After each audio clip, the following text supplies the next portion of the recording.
Chapter 14, Chapter 2, Part 4. Mount Tourmaline. 9:42 a.m. Clifford and the rest of the tour group were hiking cautiously along the mountain trail, wary of how close they had come to the very top. The air was cold and biting, and the sun was now hidden behind a sky of grey clouds as snow came floating down. "What a moment of triumph this is," the bald Cleft declared proudly. "In just a matter of time that egg will be mine, and I shall be the richest Cleft in the world. Hoo-ha! I can buy and sell the rest of your sorry selves." Morris covered his face in his hands while everyone else exchanged looks. "And best of all, that mustachioed ne'er-do-well is nowhere to be found." Clifford chuckled to himself. "I suppose I showed him a thing or two. No one messes with Clifford. We'll probably never have to deal with that lout ever." At that very instant, there was a blinding flash directly in front of Clifford, and Mario, Gwynplaine, Hannah, and Stubba appeared out of nowhere. "Demons!" shrieked the purple man. What is the meaning of this?" Clifford bellowed at Mario. "How do you have access to teleportation technology, and why on earth haven't I heard of it?"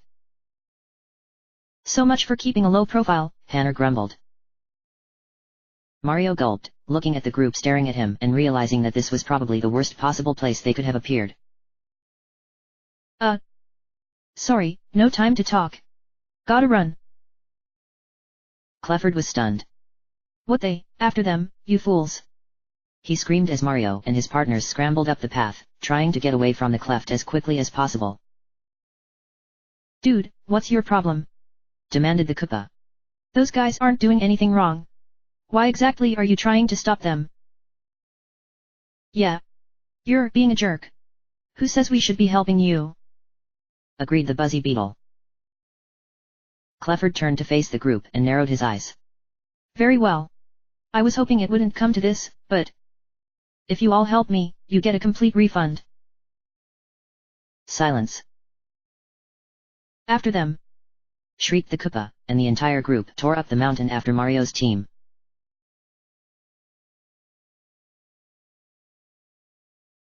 Mario," Hannah said nervously, "I hate to be a downer, but I think they're chasing after us." "Yeah, I see it, Hannah." Mario's party was racing along the precipitous rocky path, which was growing more and more narrow and winding more and more tightly around the mountain as they grew ever closer to the top. It wasn't really helping their nerves that there was now an angry mob pursuing them. "Come on! If that moron of a Cleft gets there first, we're through!" shouted Gwynplaine, who was racing on ahead of the rest of them. "What'll they do if they catch us?" cried Stubba. Hannah was holding tightly onto his hand and pulling him along. "Nothing I really want to picture right now," she responded, panting under the weight of her shell. For the next several minutes, the mountain was engulfed in a mad race to the top. Mario's team and Clifford's group were scrambling up the trail, hopping over boulders, hoisting themselves up onto rocky ledges and climbing up series of jagged peaks. Rocks and pebbles were skittering and sliding down the path as the tumultuous pounding of footsteps shook them loose, and frantic and confused shouts were filling the air. "We're almost there, guys!" shouted Hannah, pulling Stubba up onto a ledge along with the rest of them. "We're gonna beat them, I know we are." Mario looked anxiously above his head. Hannah was right, the very summit of the mountain was directly above them. It was an enormous stone landing big enough to fit dozens of people, and next to it was a massive, arching cave set into the mountain face. Suddenly, Hannah let out a yelp of surprise. The other three turned to her as she frantically reached into her shell and pulled out the Dawn Soul. How she had fit it in there was anybody's guess. "Mario, guys, look! It's glowing!" Sure enough, Hannah's Sun Soul was giving off a brilliant, pink-orange light that illuminated the entire mountain face. It hadn't shined so brightly since she had first found it. "Put it away, stupid! They'll see it!" Gwynplaine hissed, and she fumbled and obeyed. "Why's it doing that?" asked Stubba. "Well, I'm not an expert, but my guess is that it's reacting to the Sun Soul up there," said Mario, pointing up at the enormous cave above their heads. "Then we must be getting close," Hannah cried. "Come on, guys, we're running out of time." They raced off again, clambering up what little was left of the steep, rocky trail. Every step was a grueling effort. The blustery wind was blowing snow in their faces, and the air was so thin that Mario was growing lightheaded. Finally, panting with exhaustion and fear, the foursome managed to scramble safely up onto the large stone landing. They made it. They were at the very top. Okay, Mario breathed. The Sun Soul has to be right in that cave. Let's get in there and... Not so fast. Mario flinched at the voice. He groaned loudly and hopelessly as he turned around. Sure enough, Clifford was standing there glaring up at him, and from the sound of it the rest of the group was close behind him. It all ends here, you pusillanimous buffoon.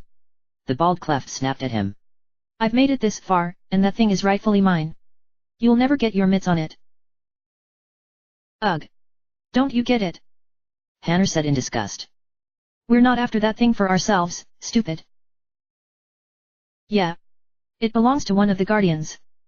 Stubba added, stepping forward fearlessly. Mario said so. So you can't have it, you mean it?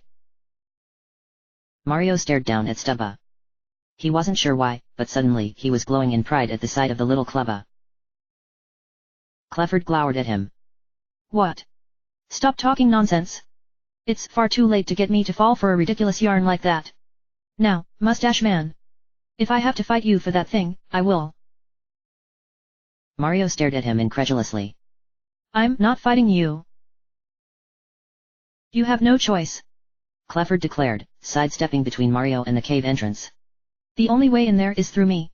And I don't plan on losing. Mario shook his head. They were out of time. If Clifford stalled them any longer, the rest of the tour group would be there, and it would all be over. He was all out of ideas. And then he remembered, he still had one last POW block. I really didn't want to do this, Clifford, he sighed, drawing it out. But you forced it on me. Clifford stared up at the POW block, and as he realized what Mario was about to do, his eyes flooded with horror. Oh. Mario whacked the POW block, and the entire stone landing lurched violently beneath them. Clifford was flipped upside down, totally immobile and helpless. Cheater! You cheater!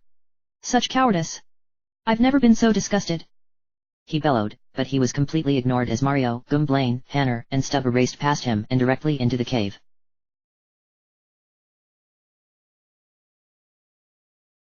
Mount Tourmaline. 9:59 a.m. The inside of the cave was huge and vaulting, the arched ceiling at least 50 feet above their heads. Although he didn't see anyone or anything else, Mario got the suspicion that they weren't alone. So, where is it? Gumblane asked impatiently, a little taken aback by how much his voice echoed.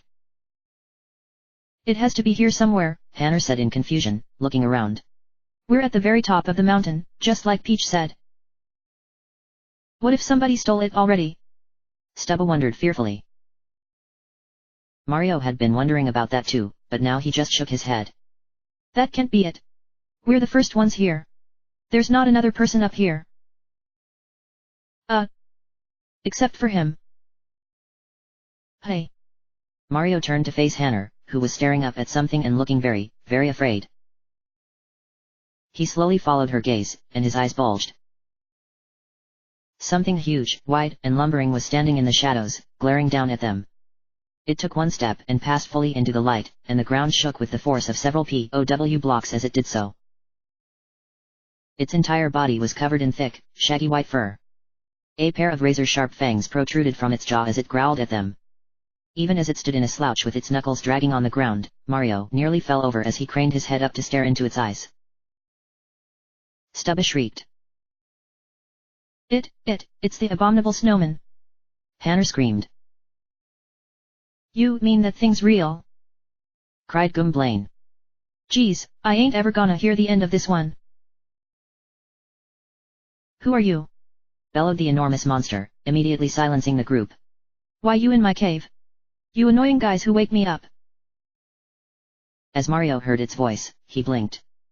Though it was loud, booming, and deep, there was something that sounded strange about it. It sounded female. Hanner, he said cautiously, I think that snowman is a snow lady. Hannah's eye was twitching. Who cares? She's still gonna eat us. The monster snorted in annoyance. Of course me lady. Me Frida Ice Fang. She growled. And me know who you are. You guys who make all those rock slides. Mario was shocked. What? That wasn't us. Me no can sleep with all those rock slides.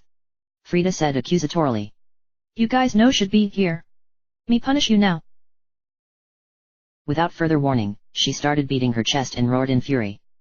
Though Hannah was having a panic attack and Stubba was crying out in fear, Mario recognized that they couldn't flee this fight. Gumblane immediately tattled on her. That's Frida Ice Fang, or the abominable snowman, or whatever the heck she is. She's the famous monster who lives on top of Mount Tourmaline. Usually she attacks by slamming her fists down on people, but she's also got a killer icy breath that could freeze you solid. So if she uses that, get out of the way, genius. Thanks for the tip, Mario grumbled. Sure enough, the first thing Frida did was lunge toward them and pound the ground with a massive fist. Everyone jumped out of the way in time, and Mario quickly ran back up and delivered a power smash right on her hand. She yelped in pain and jerked her hand back. You guys make me mad. She roared threateningly. She started slamming her fists down in every direction, trying to pick off the members of Mario's team, but they evaded her every blow. In the meantime, Hannah got in a hammer throw that hit the abominable snow lady directly in the face, and Stubba pounded one of her fists in a very painful-looking club attack. I'm telling you, you've got the wrong guys. Mario shouted desperately. We didn't cause those rock slides. Yeah, right. Me not stupid. All of a sudden, she wound up and swatted her huge hand at the group, hitting all four of them at once. They all screamed in shock as they flew backwards and skidded across the stone floor. Mario winced in pain, slowly climbing back to his feet as Frida advanced on them. Oh, no. Came Stubba's cry. Hannah, get up. Mario whipped around. Hannah was lying sprawled on her shell, unable to get back up. Not even she was saved from a Koopa's most famous weakness. I'm okay, Stubba, she promised, struggling to flip over. I promise. Just look after yourself. Frida quickly took advantage of the moment, letting out a roar and slamming her fist right down on Hannah and Stubba. Luckily Hannah rolled out of the way just in time, and with a thrill of panic, Mario grabbed Stubba and pulled him away at the last instant. Stubba. You have to be more careful. He insisted. You nearly gave me a heart attack. Stubba looked up at him in shock. You were really worried about me, Mario. Mario groaned and shook his head. They had no time to be talking about this now. But, yes. He really was worried about the little Clubba. The last thing in the world he wanted was to see Stubba getting hurt. He was snapped out of his thoughts by Frida. She let out another bellow and came charging toward them again, only to be stopped in her tracks by Gumblane. He leapt onto one of her huge fists, bounced off of that and started multi-bonking her on the head. She growled in frustration and attempted to swat him away. Me teach you guys, she declared. She swiped Gumblane away with a flick of her wrist, sending the Goomba slamming into a stone wall. He slid to the floor, looking stunned. Oh no, Gumblane! Mario shouted, attempting to run toward him. He was stopped short as Frida stomped directly in front of him, opening her massive fanged mouth. A sound like a whistling wind emitted from inside it, and suddenly she blasted out a frozen icy gale.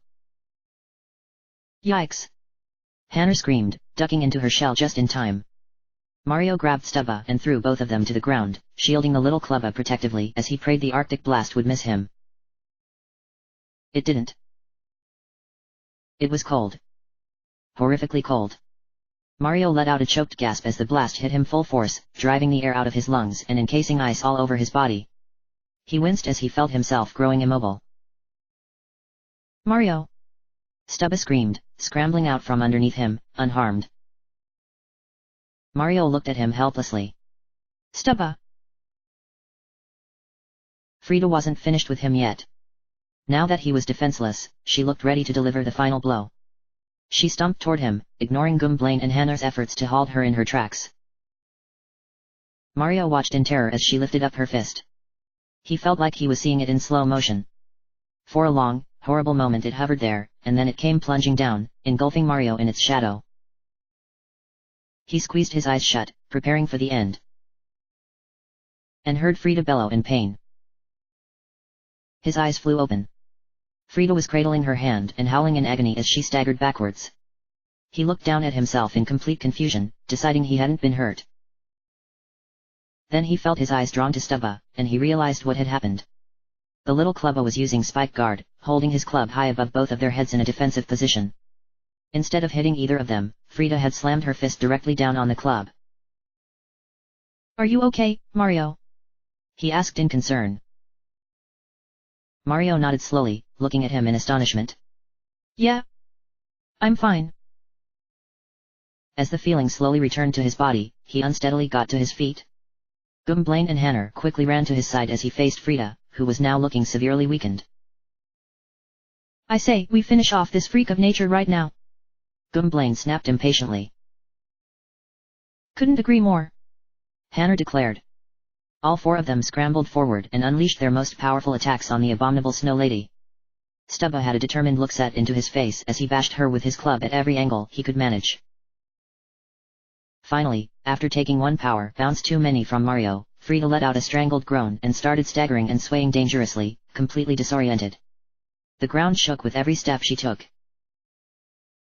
Uh-oh. Get out of the way, guys. Mario cried. All of them raced backwards to safety just as Frida came plummeting down.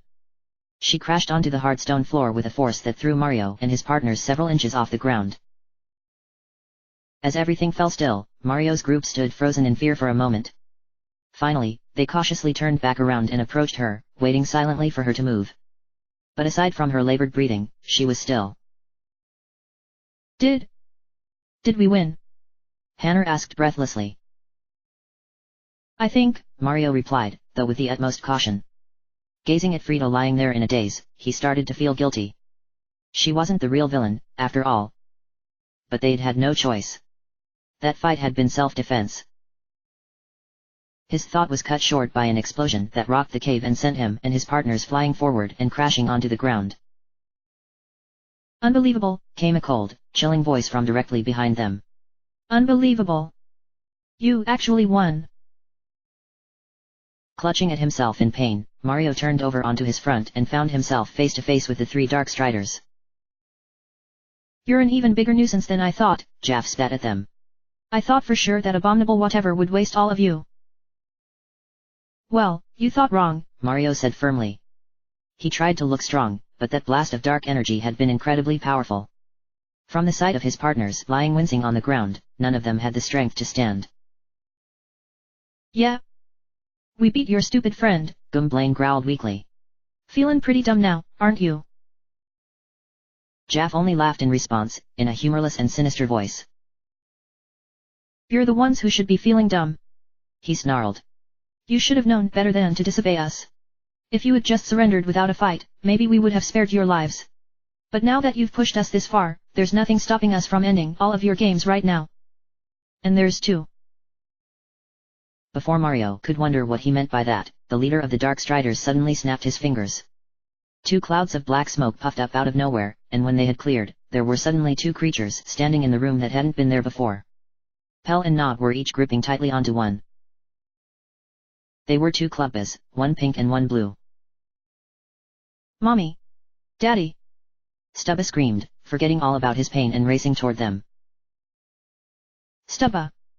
Cried the pink one, but the little clubba didn't get any closer before Jaff leapt in his way, snarling. Stubba skittered to a stop, frozen in fear. What's this? He cackled at the sight of Stubba. This is the best help you could get against us, Mario? A little baby? Stubba glowered up at him. Just 'cause I'm little doesn't mean I can't do anything. All right, I've had enough of this, Jaff growled. Conversation time is over. Mario, you've caused too much trouble for us to let you live. You and your friends are all about to have a very unpleasant game over, starting with these two. He turned to Stubba's parents. I'm going to let you watch them die, just so you can spend your last moments knowing it was all your fault. No. You can't. Mario cried frantically, trying to get to his feet only to topple over again. It was no use. Pathetic. Jaff regarded him with a shake of his head. I'm going to enjoy making you watch this, Mario. He strode over to the two Klubas, opened his hands, and prepared to launch a lethal blast of dark energy. It was then that Stubba decided to give a demonstration of his new hyper bounce attack. Curling into a ball, he launched himself at Jaff at Mach speed. The leader of the Dark Striders shrieked in shock and pain as Stubba crashed into his head, sending him staggering and collapsing to the ground. Bouncing off of Jaff, Stubba flew at Nob and struck him as well, and then bounced off of him and hit Pell. But Stubba wasn't done yet. He continued to bounce off the three Dark Striders time and again, slamming into each one in quick succession, ricocheting back and forth like a pinball and moving too quickly for the eye to trace. "Whoa," was all Hanner could say. When it was all over, Stubba skidded to a stop and uncurled himself, glaring at the Dark Striders who were now all lying sprawled on the ground. "Don't you ever hurt my mom and dad!" he shouted. "Or Mario. He's my friend." "Grr." Jaff growled, attempting unsteadily to stand back up and bristling in absolute fury. "So? The kid thinks he's cute, hey? I'm adorable," Stubba said proudly. Hanner burst out laughing. "Yeah. You tell him, Stubba," she cheered. Jaff staggered to his feet. "I'm not going to be beaten by a little brat like you. I should have ended your game then and there when we sent that rock slide down on you and your obnoxious parents." At that very moment, a long, looming shadow fell directly over Jaff and the Dark Striders, causing their leader's eyes to bulge as he stared off at nothing, too afraid to look up. "What this?" growled Frida from where she was towering over him. "You blue guys make rock slides?" Jaff slowly turned to face her, looking very sheepish and very frightened. Well. You see. About that. You say mustache guy make rock slides?" roared the abominable snow lady. "You big liar. Me no like liars. Me get rid of liars." All three Dark Striders screamed, scrambling to get away as Frida took one lumbering footstep toward them. They didn't stand a chance. No, don't, F. Jaff shrieked as Frida made one enormous swiping motion with her hand, striking all three of them at once. Their screams were cut short as they each exploded in a burst of black smoke, which slowly faded away and left no trace that they had ever been there. "Holy," Hanner was stunned. She didn't kill those guys, did she?" "I don't think so," Mario said quietly. "Those guys are tough. They'll be back." "Well, who cares?" Blaine grunted. "Hopefully they're not stupid enough to come messin' with us again." Frida suddenly turned her attention over to Mario. "Me sorry, mustache guy," she said contritely. "Me not mean to beat you up. Me hope you okay." "Oh." Mario checked himself over and decided there was no harm done. Don't worry about it. No problem." Hanner smiled. "Heh. I guess she's not as abominable as I thought. She's just misunderstood." "Yeah, most mythical creatures are like that," Mario agreed. "Stubba," came another voice, and the little Klubba turned to find himself looking at his parents, freed once and for all from the grip of their captors. "Mommy! Daddy!" he cried, sobbing in relief as he raced into their arms. "Oh, Stubba. We were so worried about you," said his mother as she held tightly onto him. "I don't know what happened to us, but those awful blue things wouldn't let us get back to you." "What a big boy you are," his father remarked. "You got up here and beat those guys all by yourself. We're so proud of you." Stubba beamed up at them.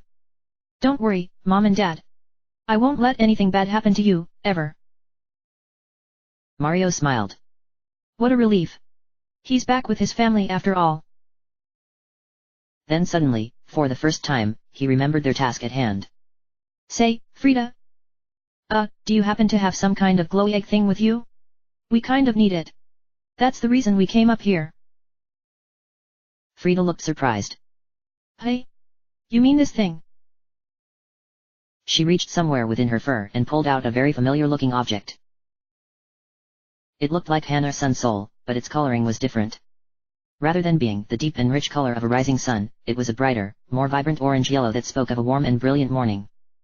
but with its shining light and silver swirling waves, it was every bit as beautiful. Mario smiled. That's it, alright. Yeah, you guys can have it, Frida said generously. Me no want it. Me try to eat it. Not work so well. She bent down in order to give it to Mario, only to grow a shocked expression as it floated right out of her hand. Mario, on the other hand, didn't look surprised at all, and only watched knowingly as the sun soul floated directly away from him and towards a certain other person. Stubba suddenly noticed something bright and shining out of the corner of his eye, and he turned away from his parents to see the sun soul hovering directly in front of him, glowing urgently in his presence. Oh! Mario! He said in awe, immediately taking it in his hands and hurrying over to the plumber. This is the sun soul, right? Are we gonna give it back now? This was it. Mario couldn't keep the truth from him any longer. Unsure of how to begin, he took a deep breath. Stubba, he said slowly, there's something important I haven't told you about the Guardians. You see, not too long ago, a very bad man went and killed them. Stubba stared up at him in horror. He what? But it's not all bad, Mario went on quickly. Because now there's going to be 6 people who are going to replace them. And that's who the Sun Souls belong to. Stubba seemed to understand that, but momentarily his face clouded in confusion. He looked down at the Sun Soul in his hands, remembering how it had floated over to him so loyally, and suddenly started feeling a connection to it stronger than anything he had ever felt before. Then how come that Sun Soul went over to you? Mario informed him. Because it's yours. Stubba looked horrified. Me. He cried out. But I. Why me? I can't be a guardian. I'm not big enough. I mean, I don't even know how. It's okay, Stubba, Mario assured him, getting down next to him. Nobody really knows how to be a guardian. Yeah. I sure don't, Hanner said with a chuckle. Hanner. Stubba looked at her in surprise, then turned back to Mario. But I can't do it, Mario. I won't do it right. I'm too scared. His eyes were flooding with tears. How come somebody grown up can't do it? It doesn't matter how old you are. All that matters is that you're brave, and kind, and you'll always do the right thing. And that's good enough. And besides, you won't do it by yourself, Hanner added encouragingly. We'll all be here for you, the whole way. Stubba looked unsurely between his 3 teammates. Really? All of you? Mario nodded and, for the first time, gave Stubba a genuine smile. It had taken long enough, but seeing the pure-hearted little Clubba fighting selflessly by his side and defeating the Dark Striders, and seeing him now, clutching the Sun Soul so closely to himself, had finally convinced the plumber of what he should have realized a long time ago. What had happened in the past didn't matter anymore. Stubba was a loyal and wonderful companion, and a Clubba. And that was more important than anything else. We'll always be here for you, Stubba, he said, making the Clubba's eyes shine with delight. I promise. And he hugged him. Stubba cheered and hugged Mario back. Hanner let out a long ah while Gumblane looked ready to start gagging. Mario found the Morning Soul. His star power is now 2. With Stubba's help, he can now use the special move, Freeze Frame. End of chapter. After a long and grueling journey, Mario finally recovered the second Sun Soul high up the slopes of Mount Tourmaline. Shockingly enough, the infamous Abominable Snowman turned out to be a new friend to Mario and his team. But what has become of the Dark Striders, not to mention their mysterious leader? Certainly they haven't been defeated yet, and Mario's next encounter with them will only be more dangerous than ever. To be continued.